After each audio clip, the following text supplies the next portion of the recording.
Более 12 700 семей Коми уже подали заявление в Пенсионный фонд России на выплаты на детей до 3 лет. Напомню, по указу президента семьям, имеющим или имевшим право на материнский капитал, с апреля по июнь этого года установлена ежемесячная выплата в 5000 рублей.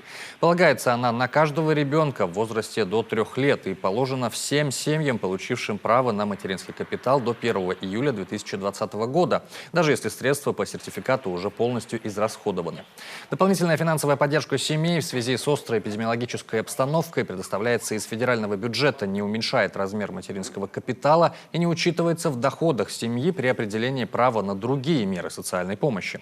Всего в регионе право на получение дополнительных 5000 рублей имеют 13,5 тысяч семей. У них есть почти 6 месяцев для обращения за средствами. Пенсионный фонд принимает заявление до 1 октября. Причем сделать это можно дистанционно, через личный кабинет на порталах Пенсионного фонда или госуслуг. Никаких дополнительных документов владельцу сертификата предоставлять не нужно. ПФР самостоятельно запросит все сведения в случае необходимости.